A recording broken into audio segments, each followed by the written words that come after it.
अस्सलाम वालेकुम। आज का जो हमारा टॉपिक है वो अमेज़ॉन लिस्टिंग के बारे में हमने देखना है कि उसकी कुछ चीज़ें देखनी हैं। कुछ चीज़ें हमें लिस्टिंग स्टार्ट करने से पहले हमारे पास होनी चाहिए। वो कौन-कौन सी हैं? सबसे पहले तो हमारे पास एक यूपीसी कोड होना चाहिए। ठीक है, यूपीसी या ईएएन कोड होता है एक, ठीक है? वो कोड हमारी लिस्टिंग की आईडी बनता है। जो लोग कंप्यूटर साइंस से जिनका ताल्लुक़ है या जिन लोगों को हाव नाव है, उनको पता होगा कि जब भी कोई चीज़ सेव की जाती है कंप्यूटर के अंदर या डेटाबेस के अंदर, तो उसकी एक यूनिक आईडी जो है वो ज़रूर रखी जाती है, जिसकी बेस पे उसको सर्च भी करना होता है बाद में। ठीक है, तो उसको हम प्राइमरी की कहते हैं। तो यहाँ पर उसी तरह लिस्टिंग के अंदर जो इसकी यूनिकनेस होगी, जो इसकी यूनिक आईडी होगी ग्लोबली, वो इसका यूपीसी कोड होगा या ईएएन कोड होगा। ठीक है, ग्लोबली मैं बात कर रहा हूँ, पूरी दुनिया में वो एक ही कोड होगा जो हम इस लिस्ट को जो है वो देंगे। ठीक है, फिर इसके साथ ही हमें कीवर्ड रिसर्च भी हमारे पास होनी चाहिए। हम पहले से करके रखेंगे कीवर्ड्स रिसर्च। हमने कौन से कीवर्ड्स टाइटल में डालने हैं, कौन से कीवर्ड्स को बुलेट पॉइंट्स में डालना है, किस कीवर्ड को हमने जो है डिस्क्रिप्शन में डालना है। ठीक है, ये कीवर्ड्स रिसर्च जो है ये हमारी पहले होनी चाहिए। उसके अलावा ब्रांड नेम जो है आपने, चूँकि हम प्राइवेट लेबल की बात कर रहे हैं, तो प्राइवेट लेबल में आपका एक ब्रांड होगा। तो जो ब्रांड का नाम है, जो ब्रांड रजिस्ट्रेशन है, वो भी आप करवा के रखेंगे पहले से। ठीक है, अगर ब्रांड नेम ना भी हो फिर भी जो है आप लिस्टिंग क्रिएट कर सकते हैं और बाद में फिर ब्रांड को ऐड करना पड़ेगा। अच्छा, उसके अलावा मैंने कैनोनिकल यूआरएल की बात की थी लास्ट लेक्चर में कि कैनोनिकल यूआरएल जब आप फर्स्ट टाइम लिस्टिंग बनाते हैं, एक डमी लिस्टिंग बनती है, उस वक्त आपके टाइटल में कुछ कीवर्ड्स को जब हम ऐड करते हैं तो उन कीवर्ड्स को देखते हुए अमेज़ॉन हमारा एक यूआरएल सेट करता है। वो अमेज़ॉन ने करना है, वो हमने नहीं करना। ठीक है, लेकिन हमने उस प्रोसेस का हिस्सा इस तरह से बनना है कि हमने अपने टाइटल में वो कीवर्ड्स डालने हैं। तो अगर हमें कैनोनिकल यूआरएल का पता होगा तो हम अपने कीवर्ड्स ध्यान से डालेंगे और वो फर्स्ट टाइम लिस्टिंग क्रिएट करते वक्त ही जो है ये प्रोसेस होता है। इसलिए यहाँ पर भी कीवर्ड रिसर्च बड़ी इम्पोर्टेंस रखती है। ठीक है, और फिर आपको इतना भी अंदाज़ा होना चाहिए कि डमी लिस्टिंग क्या होती है और एक एक्टिव लिस्टिंग क्या होती है, या एक्चुअल लिस्टिंग क्या होती है। तो डमी लिस्टिंग जो होती है वो मैंने लास्ट टाइम भी बताया था कि डमी लिस्टिंग ऐसी लिस्टिंग होगी जो एक्टिव नहीं होती, जिसमें आप शिपमेंट टाइप एफबीए सेलेक्ट करते हैं। तो अमेज़ोन के पास जब तक कोई इन्वेंट्री नहीं आएगी, क्योंकि एफबीए में अमेज़ोन के वेयर हाउस में स्टॉक जाना है और अमेज़ोन ने उसको उठा के बेचना है। ठीक है, अमेज़ोन ने फुलफिलमेंट करनी है। तो जब तक अमेज़ोन के पास स्टॉक नहीं जाएगा, आपकी जो लिस्टिंग है वो डमी रहेगी, वो इनएक्टिव स्टेट में होगी। ठीक है, उस पे कोई चीज़ आप सेल नहीं कर पाएंगे जब तक उसके जो आपका स्टॉक है वो अमेज़ोन के पास चला ना जाए और अमेज़ोन उसको एक्टिव ना कर दे। ठीक है,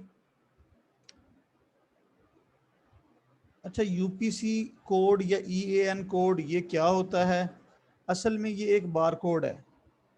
ठीक है, ये एक बार कोड है जिसको हम यूज़ करते हैं उस प्रोडक्ट को आइडेंटिफाई करने के लिए। ठीक है, यूपीसी या ईएएन जो इसमें स्लैश लगी हुई है, इसका मतलब ये है कि ये दोनों ही जो नाम है वो एक ही चीज़ के दो नाम हैं। इन दोनों के पीछे जो पर्पस है वो सेम है। ठीक है, तो ये लिस्टिंग बनाने के लिए हम यूज़ करते हैं। अब ये कहाँ से ख़रीदे जाते हैं और ये कोड कैसा कोड है? ये कोड ख़रीदने के लिए हम साइट्स यूज़ करते हैं, मैंने यहाँ मेंशन की हुई हैं, GS1, स्पीडी बार कोड और नेशन वाइड, और भी होंगी इस तरह की। तो ये मोर प्रोमिनेंट वेबसाइट्स हैं जहाँ से आप ये कोड परचेज़ करेंगे। अब इनमें से, इन तीनों में से जो हमारे जो रिकमेंडेशन है, जो रिकमेंड करते हैं सब लोग जो काम कर रहे हैं, या अमेज़ोन ख़ुद भी रिकमेंड करता है, वो है GS1। आप GS1 से परचेज़ करें। ये जो यूपीसी कोड या ईएन कोड परचेज करना है वो आप GS1 से खरीदेंगे, ठीक है।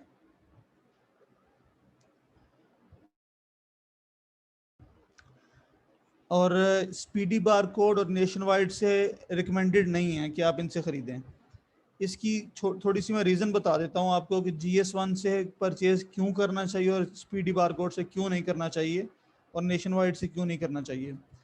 देखें, ये जो स्पीडी बार कोड और नेशन वाइड हैं ये खुद भी GS1 से ही परचेज़ करते हैं।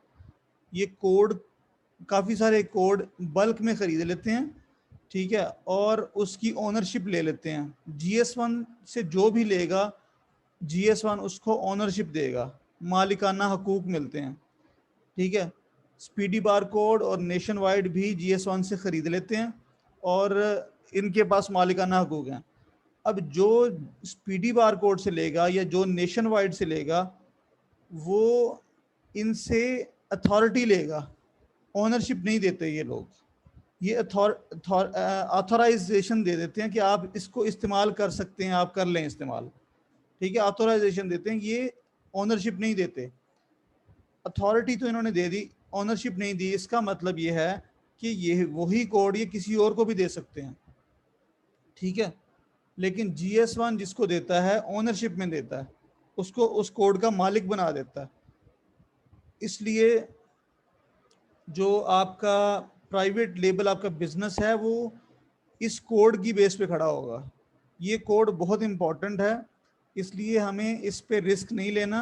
GS1 से हम परचेज़ करेंगे, ये कॉस्टली पड़ता है, लेकिन परचेजिंग हम GS1 से करेंगे ताकि हम जो कोड यूज़ कर रहे हैं एटलीस्ट वो हमारा अपना कोड हो, उसको कोई दूसरा बंदा यूज़ ना करे, ठीक है। अब ये कोड आपने ख़रीदने, शायद आपको ख़रीदने पड़ जाएं एज ए VA, ठीक है, लेकिन अगर आपको ख़रीदने ना भी पड़ें तो आपने अपने क्लाइंट को यही मशवरा देना है कि ये GS1 से हमने परचेज़ करने हैं, हमने स्पीडी बार कोड से या नेशन वाइड से नहीं लेने।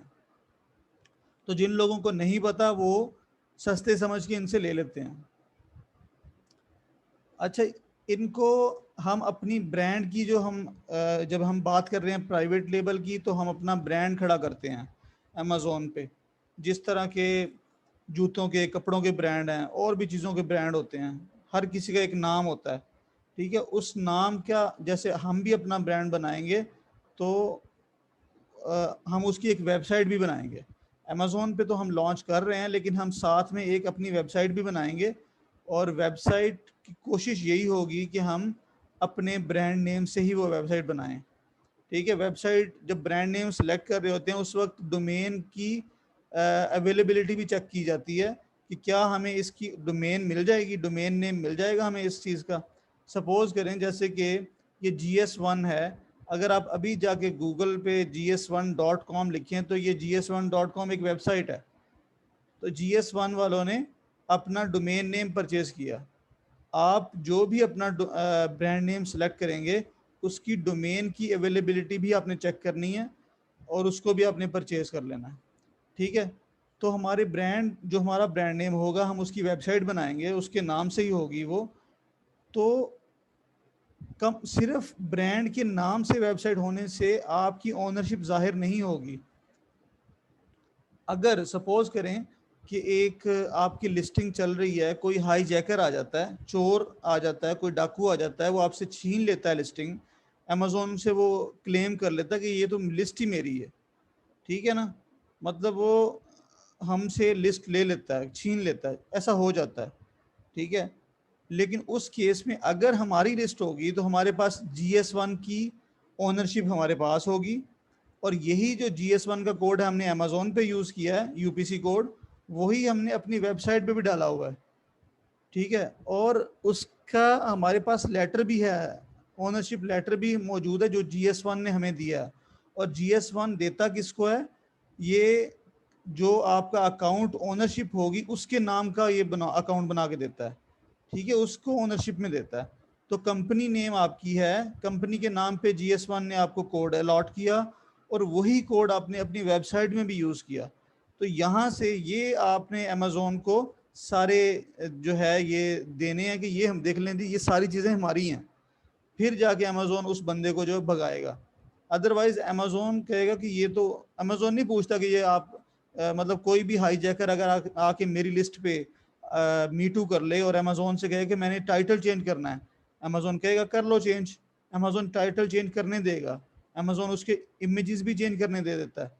ठीक है, आप अमेजोन के साथ केस ओपन कर लो, अमेजोन अलाउ कर देगा। लेकिन जब तक मालिक नहीं आता, मालिक आके क्लेम करेगा जी ये तो मेरी लिस्ट है, ये बंदा जो है ये गलत है, ये बंदा झूठा है, तो हमें ये सारे प्रूफ देने पड़ेंगे। ठीक है, इसलिए हम एक तो GS1 से खरीदेंगे और अपने वेबसाइट भी बनाएंगे और उसका ये कोड जो है उस वेबसाइट पे भी डालेंगे और अपनी प्रोडक्ट के इमेजेस वहाँ डालेंगे। अच्छा, उसके बाद है UPC कोड। ये असल में है क्या चीज़? यूनिवर्सल प्रोडक्ट कोड, इसका एब्रीविएशन है और used for USA and Canadian market. दुनिया में बहुत सारी जगहों पे आप लिस्टिंग कर सकते हैं। डिफरेंट मार्केट प्लेसेस हैं अमेजोन की, USA है, कनाडा है, यूरोप के अंदर कई कंट्रीज़ हैं, ठीक है, जिनमें UK है, जर्मनी है, फ्रांस है, इटली है, फिर जापान है, इसी तरह ऑस्ट्रेलिया है, इंडिया है, UAE, US, सऊदी अरेबिया है। ठीक है, और भी छोटे ममालिक हैं जहाँ पर आप इसकी अमेज़ोन की मार्केट जो है वो चल रही है। आप वहाँ जाके अपनी प्रोडक्ट लिस्ट कर सकते हैं अगर आपका अकाउंट ऑफ़र कर रहा हो, ठीक है, उस मार्केट को। तो आपने UPC कोड कब यूज़ करना है और EAN कब यूज़ करना है? तो UPC हम यूज़ तब करते हैं जब हम USA की मार्केट में लॉन्च कर रहे हैं या कैनेडियन मार्केट। तो USA और कनाडा एक साथ साथ हैं। इन दोनों मार्केट्स में अगर आप लॉन्च कर रहे हैं, अगर आप यहाँ लिस्ट बना रहे हैं, तो फिर आपको UPC कोड चाहिए जो कि 12 डिजिट्स का कोड होता है। और अगर आप यूरोपियन मार्केट में जा रहे हैं या USA के अलावा कहीं भी जा रहे हैं, तो आपको EAN नंबर चाहिए जो कि है यूरोपियन आर्टिकल नंबर। ठीक है, ये दोनों का पर्पज़ एक ही है, दोनों को हम GS1 से ही परचेज करेंगे और EAN में डिफरेंस ये है कि 13 डिजिट्स का होता है।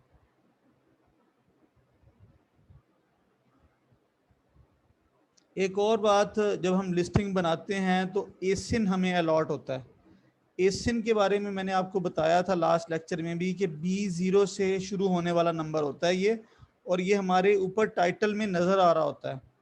ठीक है, अमेज़ोन किस वक्त देता है ये हमें? अमेज़ोन जैसे हम लिस्ट क्रिएट करते हैं तो अमेज़ोन एसिन अलॉट कर देता है हमारी लिस्ट को। मींस कि अमेज़ोन से ना हम ये परचेज करते हैं, ना अमेज़ोन से हम लेके खुद एंटर करते हैं, ये ऑटोमेटिकली अमेज़ोन हमें अलॉट कर देता है। ठीक है, ये अमेज़ोन का अपना एक आइडेंटिफिकेशन नंबर है। अमेज़ोन ने भी कुछ स्टैंडर्ड बनाए हुए हैं अपने, तो अमेज़ोन अपने सिस्टम के अंदर आपकी प्रोडक्ट्स को आइडेंटिफाई करने के लिए अपना एक बार कोड देता है जिसको हम एसिन बोलते हैं। और आपकी जितनी भी लिस्टिंग्स होती हैं, जितनी भी प्रोडक्ट्स हैं, उनका हर एक का अपना अलग यूनिक एसिन होगा। अब आपको पता है कि कुछ चीज़ें ऐसी भी होती हैं जिनमें वेरिएशंस होती हैं। वेरिएशंस किस चीज़ को कहते हैं हम? जैसे कि अगर आप टी शर्ट की बात करें तो टी शर्ट में साइजेस होते हैं डिफरेंट। ठीक है, स्मॉल है, मीडियम है, लार्ज है, एक्स्ट्रा लार्ज है। इस तरह जूतों में भी होते हैं। ठीक है, अब टी शर्ट में डिफरेंट साइजेस हैं तो इसका मतलब है वेरिएशंस हैं ये। अब अगर डिफरेंट कलर्स भी आ जाएं साथ तो ये वेरिएशंस और बढ़ गई। ठीक है, अगर डिफरेंट डिज़ाइन भी आ जाएं तो वेरिएशन और बढ़ जाएंगी। कुछ चीज़ों में आप देखते हैं कि पैक्स भी होते हैं, जैसे कि आप सपोज करें कि मेरे पास इस वक्त पेंसिल पड़ी है, तो मुझे पेंसिल ख़रीदनी है, तो पेंसिल मैं एक भी ख़रीद सकता हूँ, मैं 6 का पैक भी ख़रीद सकता हूँ, मैं 10 का पैक ख़रीद सकता हूँ। ठीक है, मतलब जो मेरे सेलर जो है, जो सेल कर रहा है, वो एक भी बेच सकता है, वो 6 इकट्ठी करके बेच सकता है, वो 12 बेच सकता है। तो ये जो पैक्स हैं, एक ही बंदा 3 किस्म के पैक्स बेच रहा है, तो ये भी वेरिएशंस में ही आता है। ठीक है, तो वेरिएशंस जब होती हैं तो हर वेरिएशन की एक यूनिक लिस्ट बनती है, अलग लिस्ट बनती है। ठीक है, लिस्टिंग में हर वेरिएशन की एक अलग लिस्ट बनेगी और उसका टाइटल भी अलग होगा। और जब लिस्ट ही अलग बनेगी तो इसका मतलब है उसका एसिन भी अलग होगा। ठीक है, अब एसिन अलग होगा तो अब सपोज करें कि एक टी शर्ट है जिसमें 4 कलर्स हैं और 4 ही साइजेस हैं, तो कितनी वेरिएशंस होंगी हमारी? ज़रा आंसर करें जल्दी से। 4 कलर्स हैं और 4 साइजेस हैं, टोटल वेरिएशंस कितनी होंगी?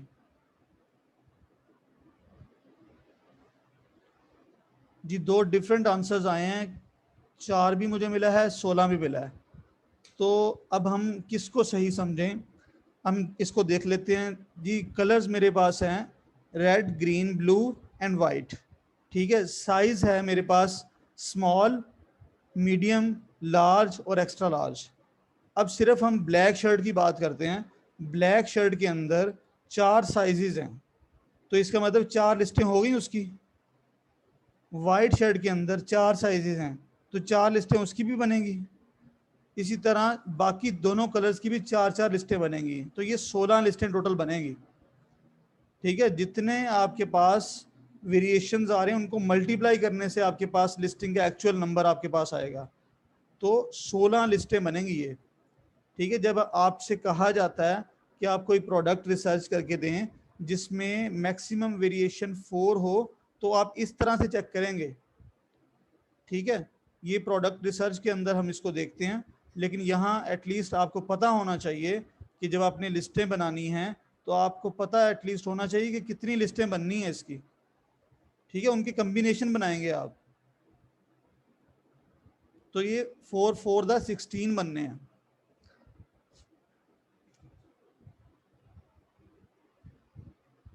आपके जो लिस्टिंग क्रिएट करते वक्त एक फॉर्म मैंने बताया था कि एक फॉर्म आएगा, उसके अंदर यूपीसी कोड, आपकी प्रोडक्ट की आईडी जो है वो आपको जब पूछेगा तो आपने वहाँ पर ये कोड एंटर करना है, तो ये एंटर आप ही करेंगे। ठीक है, तो ये वो जो फॉर्म फिल करना है, ये मैं कल के लेक्चर में आपके साथ सेलर सेंट्रल की एक्सेस के साथ आपको दिखाऊंगा सारा फॉर्म, और हम एक लिस्टिंग क्रिएट भी करेंगे। ठीक है, और उसमें हम टाइटल भी बनाएंगे, मतलब एक पूरी एक लिस्टिंग बनाएंगे, तो फिर आप देख लेंगे कि ये कहाँ कहाँ कोड डाले जाते हैं। आपने जो अब ब्रांड नेम की जो रजिस्ट्रेशन है और ब्रांड नेम को फाइंड करना है, उसके लिए हम एक डेटाबेस यूज़ करते हैं। ठीक है, उस डेटाबेस में हम चेक करते हैं कि क्या वो ब्रांड जो हम यूज़ करना चाह रहे हैं वो अवेलेबल भी है या नहीं है। ठीक है, तो इसके लिए आपको क्या करना है, एक वेबसाइट है, ये आपके सामने इस वक्त खुली हुई है। ठीक है, वाइपो .int, मैं इसको दोबारा लॉगिन करता हूँ, WIPO। ठीक है, WIPO.INT। इस वेबसाइट, ये असल में एक वेबसाइट है, ये एक डेटाबेस है, वर्ल्ड इंटेलेक्चुअल प्रॉपर्टी ऑर्गेनाइजेशन। ठीक है, इस वेबसाइट पे, ये वेबसाइट खुल गई, इसमें रिसोर्सेज में जाएंगे आप, और रिसोर्सेज के अंदर ग्लोबल डिज़ाइन डेटाबेस है। ठीक है, आप इसको यहाँ से क्लिक करेंगे तो ये पेज ओपन हो गया। इसमें ये लिखा हुआ है access the global design database, यहाँ आप क्लिक करेंगे और इसकी डेटाबेस को आप एक्सेस कर रहे हैं।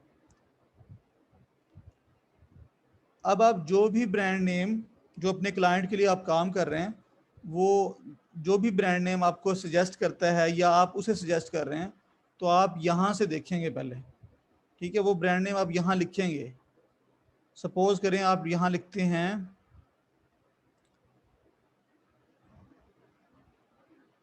आर्टिकेट, ये मैंने एक वर्ड ऐसे ही बना दिया, ब्रांड नेम ऐसे ही बन जाते हैं, इसमें कोई ज़रूरत नहीं है कि उसका कोई मीनिंग भी हो। अच्छा, यहाँ मैंने लिखा, यहाँ से आपने नेम में क्लिक करना है। ठीक है, आप नेम चेक कर रहे हैं। ठीक है, और यहाँ पर मैं दोबारा लिख देता हूँ ARTICATE, आर्टिकेट।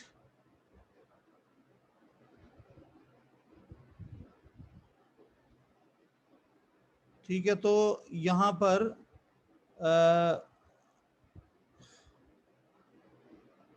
एक मिनट, ARTICATE, आर्टिकेट।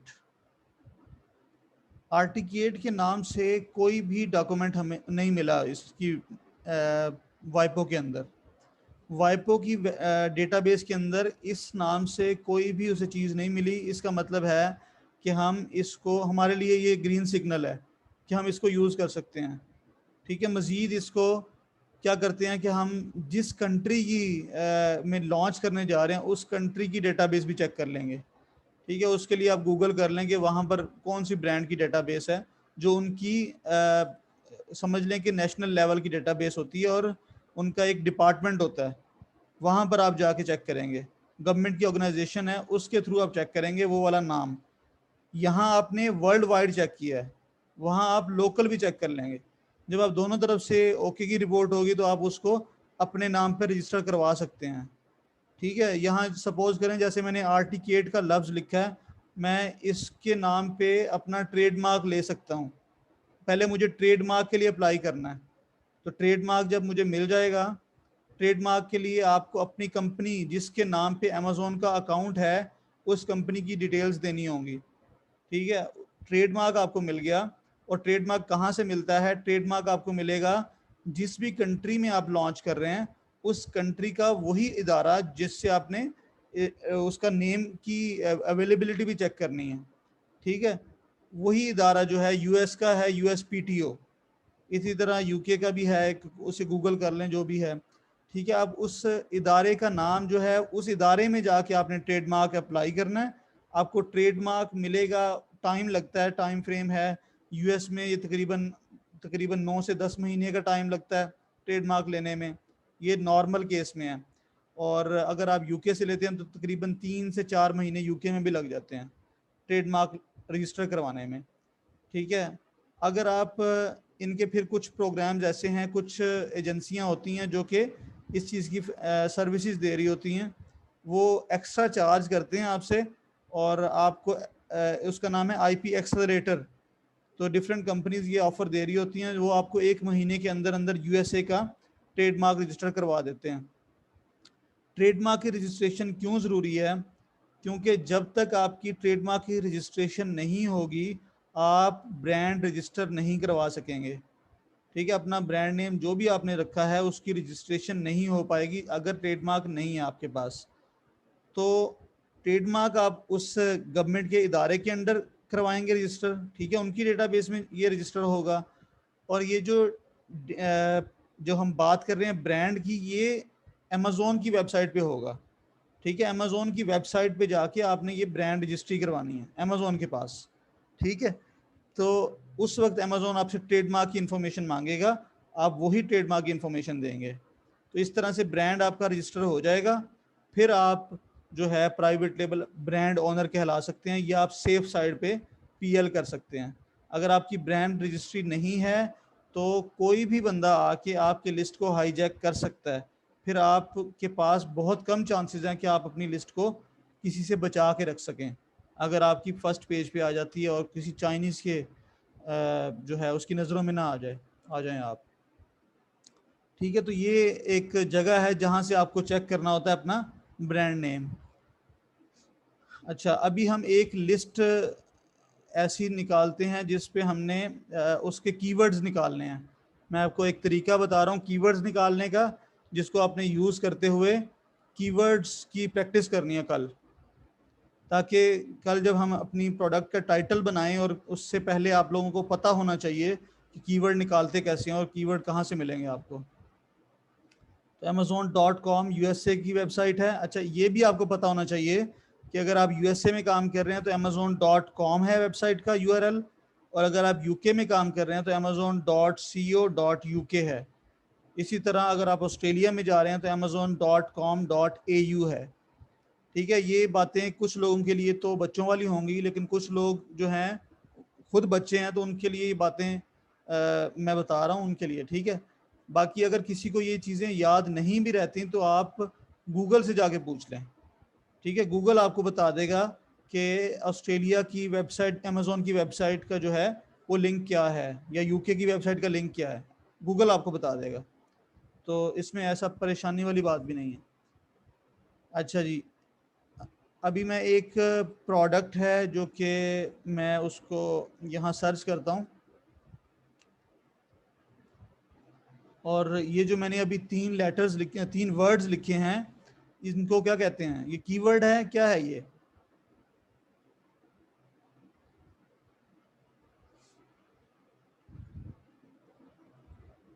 जी क्या है ये? Search term. जी, तो आइस क्यूब ट्रे कीवर्ड नहीं है, ये सर्च टर्म है, क्योंकि ये मैंने अमेज़ोन की सर्च बार को यूज़ करते हुए कुछ टाइप किया है, तो जो भी हम टाइप करेंगे वो सर्च टर्म कहलाएगी। कीवर्ड अभी हम निकालने जा रहे हैं। अच्छा जी, यहाँ से अ, किसी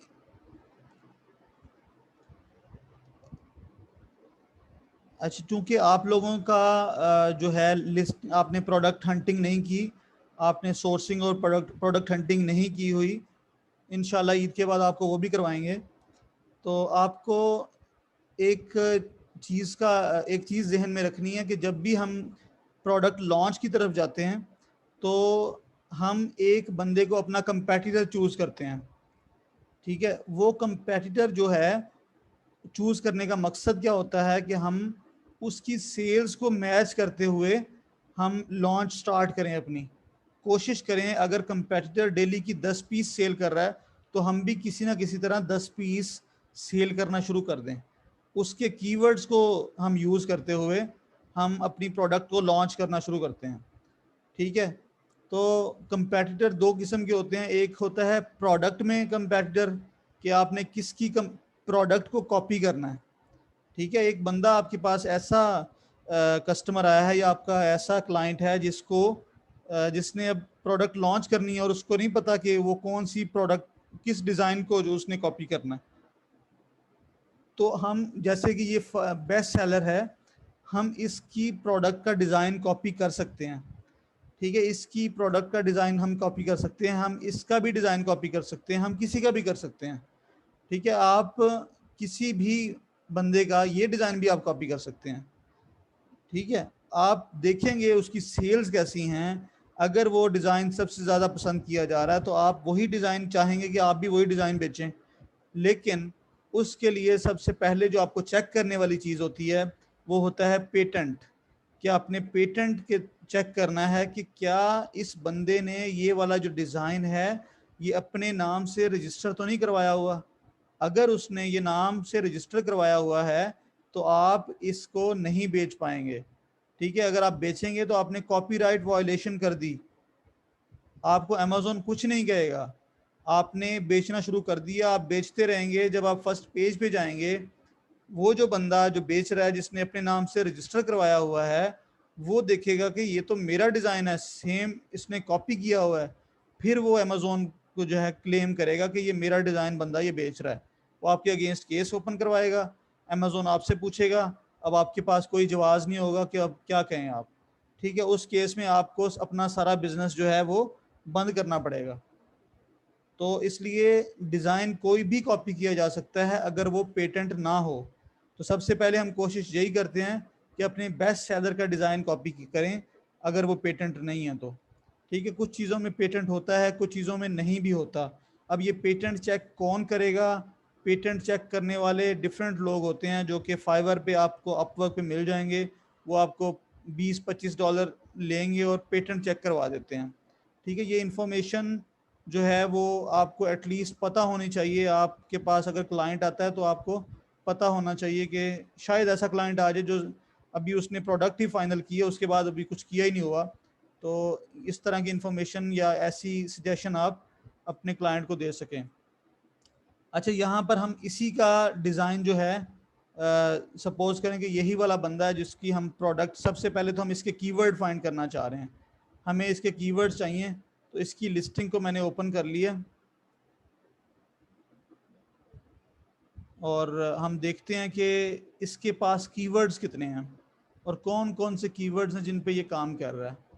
तो मैंने आपको बताया था कि एसिन, इसके ये ऊपर यूआरएल के अंदर एसिन होता है।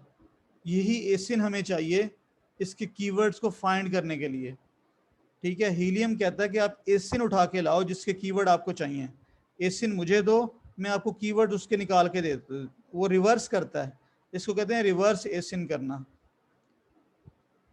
तो ये मैंने कॉपी कर लिया।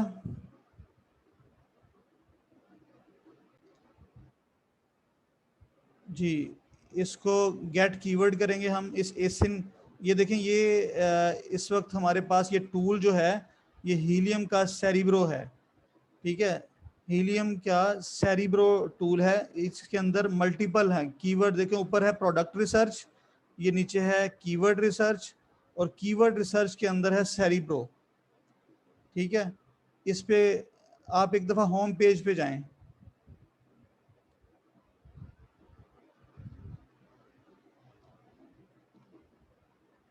होम पेज पे जाएं, ये ऊपर जो लिखा हुआ है होम, ये वाला, ये निशान है, ये इसी लिस्ट में होम नज़र आ रहा है ना ये। आयशा, ये लेफ्ट साइड पे, हाँ, ये इस पे क्लिक करें। देखें, जब आप फर्स्ट टाइम लॉगिन करेंगे अपने इस हीलियम को, तो आपके पास ये इस तरह से पेज आएगा। ठीक है, अभी किसी इसके अंदर मल्टीपल टूल्स हैं, हमने अभी तक किसी टूल को यूज़ नहीं किया या अभी किसी टूल में नहीं गए। इसके बाद ये सारा मेन्यू है, लेफ्ट साइड पे आपको नज़र आ रहा है। अगर आप नीचे थोड़ा सा स्क्रॉल करें नीचे, तो आपको वहाँ पर भी ये सारे टूल्स नज़र आ जाएंगे।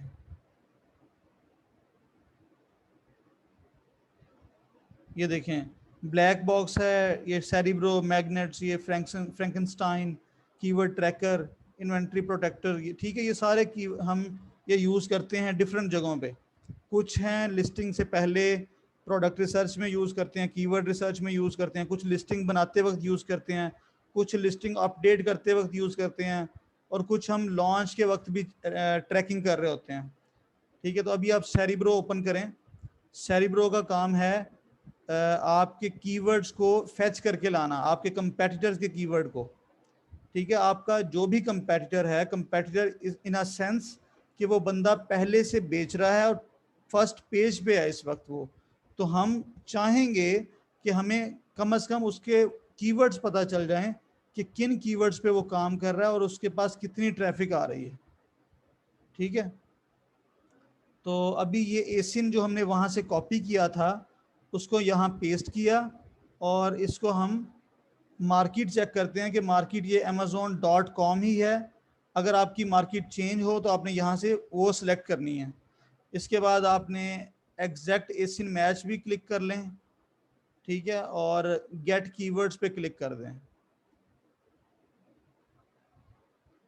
तो ये उस कंपेटिटर के सारे कीवर्ड्स फैच करके ले आएगा। अब इसमें कुछ कीवर्ड ऐसे होंगे जो कि हमारे मतलब के हैं, कुछ ऐसे होंगे जिनसे हमें कोई मतलब नहीं है। लेकिन ये टोटल 8300 ऑलमोस्ट कीवर्ड्स ले आया है टोटल, जिनमें से कुछ ऑर्गेनिक हैं, कुछ स्पॉन्सर्ड हैं, कुछ अमेजोन रिकमेंडेड हैं। ठीक है, हम यहाँ पर क्या करेंगे, हमें यहाँ पर ऑर्गेनिक कीवर्ड्स चाहिए। ऑर्गेनिक कीवर्ड्स वो होते हैं जिन पे इस बंदे ने मतलब कोई रुपया खर्च नहीं कर रहा और इसको ट्रैफिक आ रही है उस कीवर्ड पे और इसका बिजनेस चल रहा है। ठीक है, कस्टमर आता है खुद से सर्च करके इसकी लिस्ट से आके बाई कर रहा है, वो ऑर्गेनिक कीवर्ड्स हैं। और जिन कीवर्ड्स पे इसने पीपीसी चलाई हुई है वो स्पॉन्सर्ड कीवर्ड्स हैं। और कुछ कीवर्ड ऐसे हैं जो कि अमेजोन ने रिकमेंड किए हुए हैं। ठीक है, वो इसको भी किए होंगे, वो बाकी इसी प्रोडक्ट को बेचने वाले और लोगों को भी किए हुए हैं, तो वो यहाँ पर ऑलमोस्ट 1000 है। तो यहाँ आपने क्या करना है, ऑर्गेनिक रैंक का एक फ़िल्टर अप्लाई करना है। तो ये फ़िल्टर आप अप्लाई कर दें, मिनिमम वैल्यू 1 रखें और मैक्सिमम 10 कर दें। ठीक है, अब 10 और 1 और 10 मैंने इसलिए रखा है कि आपके पास सिर्फ ऑर्गेनिक की लिस्ट आ जाए, जो सारे रिकमेंडेड कीवर्ड्स हैं जिनको हमने यूज़ करना है, सिर्फ वो कीवर्ड्स हमें शो हों। बाकी सारे कीवर्ड्स हमने यहाँ से एलिमिनेट कर देने हैं। तो ये आपने रैंक अप्लाई करके यहाँ साइड पे अप्लाई कर देना। और इसके बाद देखें, आपके पास कीवर्ड जो 8000 से ऊपर थे, ये सिर्फ 610 कीवर्ड्स रह गए हैं। ये आपको यहाँ नज़र आ रहा है कि 610 कीवर्ड्स हैं टोटल। ठीक है, अच्छा, ये काम करने के बाद आप सर्च वॉल्यूम पे क्लिक कर दें। तो सर्च वॉल्यूम पे क्लिक करने का मकसद ये है कि हमारी जो ये लिस्ट है वो कीवर्ड्स वाइज जो है उनकी सर्च के अगेंस्ट वो सॉर्ट हो जाए, तरतीब में आ जाए। तो सबसे पहला जो हाईएस्ट सर्च वॉल्यूम वाला कीवर्ड है, जो आइस क्यूब ट्रे है जिसको मैंने सर्च किया था, वो इस वक्त उसकी सर्च वॉल्यूम कितना है, 1,25,313, ये सर्च वॉल्यूम है उसका। ठीक है, इसी तरह उससे छोटा जो कीवर्ड है, देखें आइस क्यूब ट्रेज, सिर्फ एक एस का फर्क पड़ा है, ट्रे और ट्रेज। तो कीवर्ड की जो उसका सर्च वॉल्यूम है उसमें कितना ज़्यादा फर्क पड़ गया, ऑलमोस्ट 30,000 नंबर उसका कम हो गया है, एक सिर्फ एस लगाने से। इसी तरह नीचे भी आइस ट्रे है। ठीक है, ये कीवर्ड जो हैं ये आपके पास आ गए हैं ऑर्गेनिक कीवर्ड्स। अब आप मज़ीद यहाँ से क्या करते हैं, यहाँ से आपने मज़ीद ये देखना होता है कि क्या ये कीवर्ड्स रेलिवेंट भी हैं। ठीक है, रेलिवेंट कीवर्ड चाहिए होते हैं हमें। रेलिवेंट कैसे चेक करते हैं, आपने अपनी एक प्रोडक्ट सिलेक्ट कर लिया है कि ये वाली जो प्रोडक्ट है ये मैंने बेचनी है, ये डिज़ाइन है ये मैंने बेचना है, या प्रोडक्ट फाइनल कर ली है। अब आप क्या करेंगे, हर कीवर्ड के अगेंस्ट ये एरो का साइन लगा हुआ है कीवर्ड के बाद, इस एरो पे क्लिक करेंगे तो ये कीवर्ड जो है अमेज़ोन में ओपन हो जाएगा। ठीक है, इस कीवर्ड को जब अमेज़ोन पे हम ओपन करेंगे तो हमारे पास ये देखें इस कीवर्ड के अगेंस्ट सर्च आ गई सारी। हम नीचे ऊपर से लेकर नीचे तक जाके लिस्टें देखेंगे कि क्या हमने जो प्रोडक्ट सेट की थी या सिलेक्ट की थी वही प्रोडक्ट नज़र आ रही है टॉप टू द बॉटम। 90% से ज़्यादा वही प्रोडक्ट नज़र आनी चाहिए। अगर हो ऐसा तो वो हमारा कीवर्ड रेलिवेंट होता है। ठीक है, 90% से ज़्यादा, 95%, ऑलमोस्ट 100% हो जाए तो सबसे बेस्ट है। ठीक है, तो अब ये देख लें कि आपको top to the bottom ice cube tray ही नज़र आ रही है, यहाँ आपको कोई दूसरी चीज़ नज़र नहीं आई। ठीक है, ये आइस मग वगैरह ऐसा कुछ और चीज़ नज़र नहीं आई, ये सारी आइस क्यूब ट्रेज ही हैं। इनमें डिज़ाइन की वेरिएशन ज़रूर हो सकती है।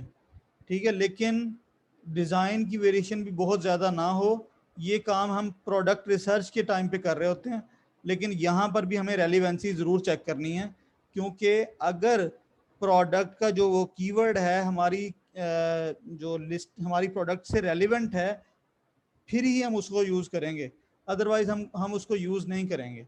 ठीक है, हम रेलिवेंट कीवर्ड्स को ही यूज़ करते हैं। तो इस तरह ये हमने एक कीवर्ड देखा, ये मल्टीपल कीवर्ड्स हैं, हम हर कीवर्ड को खोल के देखेंगे कि क्या ये कीवर्ड हमारी जो है उससे रेलिवेंट है या नहीं। तो यहाँ ये सारे कीवर्ड्स हैं, और अब कीवर्ड्स के अगेंस्ट चीज़ें कौन सी हमने देखनी है, ये देखें सर्च वॉल्यूम है, ये सेकंड कॉलम। सर्च वॉल्यूम जो है वो बहुत मैटर करता है, हमने सर्च वॉल्यूम देखना होता है। जितना सर्च वॉल्यूम ज़्यादा होता है उतना वो कीवर्ड कंपेटिटिव भी होता है। ठीक है, कंपेटिटिव इन अ सेंस कि उसको लॉन्च करने के लिए आपको कंपटीशन ज़्यादा फेस करना पड़ेगा, या उस कीवर्ड पे काम करने के लिए ज़्यादा कंपटीशन फेस करना पड़ सकता है। तो यहाँ पर कंपीटिंग प्रोडक्ट्स में सिर्फ 1000 आ रहा है, तो 1000 कोई बहुत ज़्यादा कंपटीशन नहीं है। ठीक है, कंपटीशन 1000 एक नॉर्मल सा कंपटीशन है। और इस पे ये जो CPR लिखा हुआ है ये है 181। ठीक है, ये होता है कि आपने इतनी सेल्स अगर कर ली तो आपका ये वाला कीवर्ड रैंक हो सकता है। ठीक है, यहाँ पर हीलियम ने कुछ चेंजेस कर दिए हैं, ये पहले 8 डेज में होता था CPR कि आप 8 दिन में इतनी सेल्स कर लें, अब उसके कॉलम में सिर्फ CPR लिखा हुआ आ रहा है। और अगर आप देखें तो मैच टाइप में ये S भी है और O भी है। O ऑर्गेनिक के लिए है और S स्पॉन्सर्ड के लिए है। इसका मतलब है कि ये कीवर्ड दोनों में यूज़ हो रहा है, स्पॉन्सर्ड कीवर्ड्स में भी है, ये ऑर्गेनिक कीवर्ड्स में भी है। ठीक है, और इसी तरह इसका ऑर्गेनिक रैंक इस वक्त 1 है। ठीक है ना, तो ये बहुत ज़्यादा हाईली इसको हमें यूज़ करना चाहिए ऐसे कीवर्ड को, कि हाईली रिकमेंडेड है कि आप ऑर्गेनिक रैंक 1 वाला कीवर्ड यूज़ करें और इसकी सर्च वॉल्यूम बहुत अच्छा हो। ठीक है, ये हम अपनी लिस्टिंग में यूज़ करेंगे।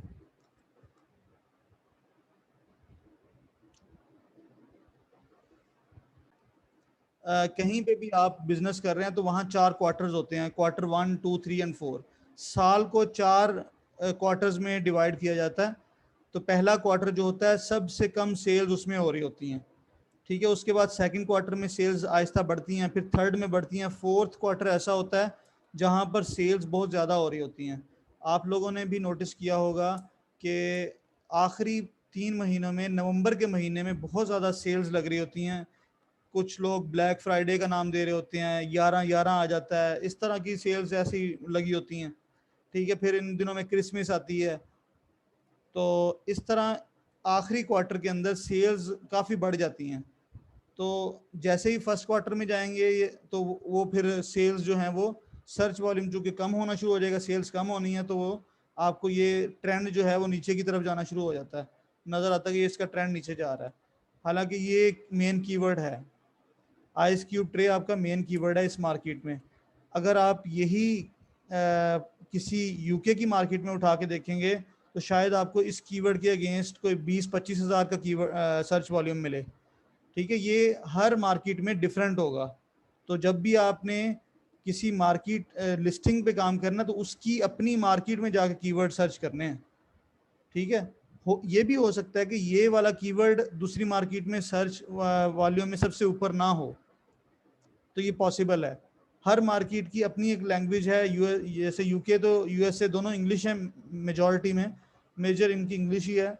लेकिन अगर आप जर्मन में जाएंगे तो जर्मन लैंग्वेज उनकी ज़्यादा जर्मन लैंग्वेज है, तो वहाँ पर कीवर्ड्स की जो हिरार्की क्या है या वो जो सीक्वेंस है वो चेंज हो जाएगी।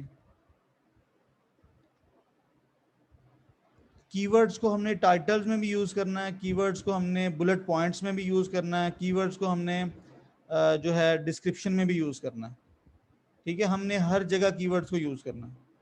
अब किन कीवर्ड्स को कहाँ यूज़ करना है, ये एक जो बात है ये इंशाल्लाह कल डिस्कस करेंगे हम, ठीक है। और कल टाइटल भी बनाएंगे, अपनी एक प्रोडक्ट का टाइटल बनाएंगे, और टाइटल बनाते वक्त उसका यूआरएल जो हमने डिज़ाइन करना है, जो कि कैनोनिकल यूआरएल है, हालांकि वो हमने नहीं करना लेकिन अमेज़ॉन ने करना है, लेकिन हम उसका ख्याल ज़रूर रखेंगे कि हमारा कैनोनिकल यूआरएल एक अच्छा सेट हो जाए।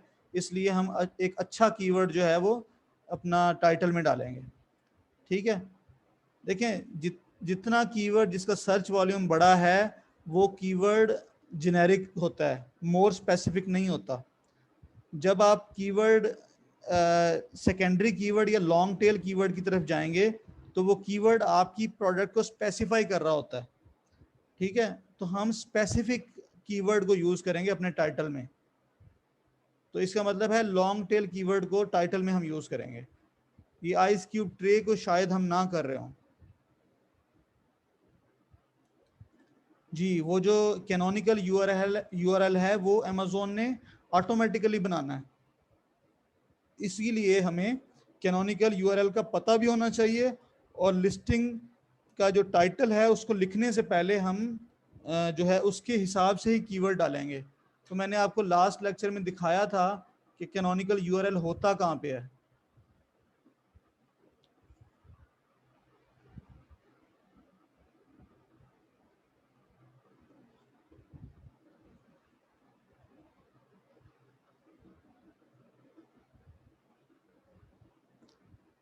अच्छा जी, तो जैसे ये आपके सामने इस वक्त लिस्टिंग है, तो इसका कैनोनिकल यूआरएल ये है, ये ऊपर amazon.com, ये यहाँ से शुरू हो रहा है, ये आपका यहाँ तक आपके यूपी, ये जो आपका एसिन है, एसिन तक जितना भी मैंने हाईलाइट किया हुआ है ये आपका कैनोनिकल यूआरएल है, ठीक है। इसको आपने चेक कैसे करना है ये भी मैंने आपको बताया था। यहाँ राइट क्लिक करें और इसके पेज के सोर्स में चले जाएं, और यहाँ जाके आपको ये कोड नज़र आएगा, तो यहाँ सर्च कर लें, कंट्रोल F करके कैनोनिकल लिख लें, ठीक है। कैनोनिकल लिखेंगे, एंटर करेंगे तो आपके पास ये देखें ये लिखा हुआ आ रहा है canonical is equal to href, और ये देखें https://www.amazon.com, उसके बाद उसका ब्रांड नेम आ रहा है, और बाकी सारा उसका जो कीवर्ड है वो आ रहा है, और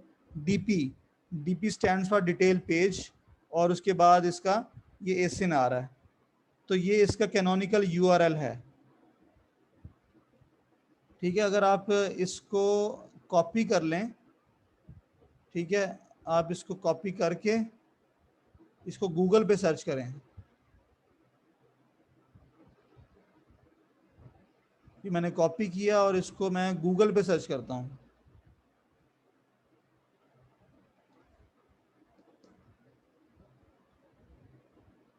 तो देखिए ये इसने सीधा सीधा हमें वैसे ही दिखा दिया। लेकिन अगर आप इसी तरह से ये वाला कोई कोई भी बायर जाके, ये तो हमने पूरा लिंक उठा लिया ना, कोई भी बायर जाके इस तरह ये कीवर्ड सर्च करता है, ठीक है, जो हमारे कैनोनिकल यूआरएल में है, और वो सर्च कहाँ करेगा, अमेजोन उस पे गूगल पे जाके, तो वहां पर हमारी लिस्ट उसको शो हो जाएगी। अब ये कीवर्ड तो कोई भी सेलर यूज कर सकता है ना, कोई भी सेलर जो है वो कीवर्ड यूज कर सकता है जिसका यही प्रोडक्ट है। हमने साथ में अपना ब्रांड नेम भी यूज कर लिया, तो अब ये यूआरएल हमारा मतलब हमारे ब्रांड नेम के साथ हो गया ये। ठीक है, तो ये गूगल की रैंकिंग में असल में हमारा हमें हेल्पफुल होता है, और वहाँ पर सर्च में हमें हेल्पफुल होता है। मज़ीद ये कि आप इसको मज़ीद एक्सप्लोर करना चाहें तो आप क्या करें, आप जिस ब्राउज़र में आपने अपनी फेसबुक चलाई हुई है उसी ब्राउज़र में जाके आप ये एक लिंक लिखें, sunnyali.com/urls।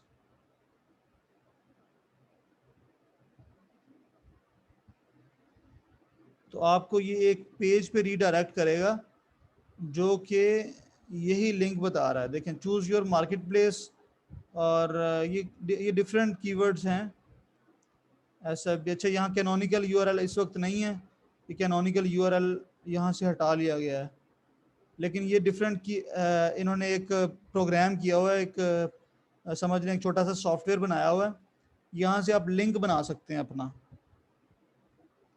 ठीक है, इसका लिंक जनरेट किया जा सकता है इसके थ्रू। बाकी ये लिंक होते क्या हैं, ये लॉन्च के वक्त हम ईद के बाद जब डिस्कस करेंगे लॉन्च को, तो फिर उसमें आपको दिखाएंगे कि ये होते क्या हैं। ठीक है, लेकिन आप इनको एक्सप्लोर करना चाहें तो आप इस तरह से इस तक पहुंच सकते हैं, sunnyali.com/urls। ये सर सनी का जो एक्सट्रीम कॉमर्स है, उन्होंने, उनके प्रोग्रामर्स ने, उनके सर के स्टूडेंट्स ने ये सारा काम किया हुआ है। आज आपका काम ये है कि आपने, एक तो मैंने जो आपको डॉक्यूमेंट दिया था उसको स्टडी करना है, ठीक है, उसको देखना है उसमें क्या चीज़ें हैं, और टाइटल है, बुलेट पॉइंट्स हैं, वो उनके बारे में क्या लिखा हुआ है। ठीक है, आपको कोई चीज़ समझ ना आए तो आपने वो अपने पास नोट कर लेनी है, कल आप पूछेंगे। मज़ीद ये कि ये हीलियम का टूल आज परचेज़ करें, और इससे आपने एसिन किसी भी प्रोडक्ट को फाइंड करें, उसका आपने कल खुद जो है टाइटल भी बनाना है, लिस्टिंग भी बनाएंगे आप खुद, तो अपनी मर्ज़ी की प्रोडक्ट कोई भी उठा लें, ठीक है, उसका एसिन कॉपी करके हीलियम के सेरिब्रो टूल के ज़रिए आपने कीवर्ड्स निकालने हैं। ठीक है, उन पे फिर ऑर्गेनिक का फ़िल्टर अप्लाई करें और कीवर्ड्स देखें कि आपको कैसे मिलते हैं इस तरह से। ठीक है, आप 2-4 इसकी प्रैक्टिस करें, चेक करें किस तरह से एसिन डाल के आप सर्च कर सकते हैं। आप एक एसिन डाल के भी कर सकते हैं, आप मल्टीपल एसिन इकट्ठे भी डाल सकते हैं। ठीक है, इस चीज़ की आप प्रैक्टिस करें, कल आपको इंशाल्लाह वो जो प्रोडक्ट आप खुद सेलेक्ट करेंगे उसकी लिस्टिंग का टाइटल और बाकी चीज़ें भी आपको मैं बनाने के लिए दूंगा काम के तौर पे। ठीक है, ये भी आज आप अपने काम में डाल लें कि आपने जो प्रोडक्ट अपने लिए फाइनल करनी है उसकी लिस्टिंग, एक नहीं, दो नहीं, तीन, कम से कम 3 कंपेटिटर चूज करें, उनकी लिस्टिंग खोलें और उनके टाइटल्स को स्टडी करें। ठीक है, उनके इमेजेस देखें कैसे हैं, ठीक है, और उसके बुलेट पॉइंट्स को देखें, बुलेट पॉइंट्स में क्या लिखा हुआ है, ये फीचर्स होते हैं बुलेट पॉइंट्स के अंदर। ठीक है, आपने ये स्टडी करना है। उसके बाद आपने इसकी जो डिस्क्रिप्शन नीचे लिखी होती है उसको भी स्टडी करना है। जैसे ये देखें, प्रोडक्ट की डिस्क्रिप्शन है, इसको स्टडी करें, ये नीचे लिखी हुई है। ठीक है, तो ये लिस्टिंग को स्टडी करना भी लिस्टिंग बनाने के लिए ज़रूरी है। आपको भी पता होना चाहिए लिस्टिंग के अंदर क्या क्या चीज़ें हैं। ठीक है, और इसके फीचर्स क्या हैं उनको आपने हाईलाइट करना होता है। तो देखें कि किस कंपेटिटर ने अच्छी लिस्टिंग बनाई हुई है।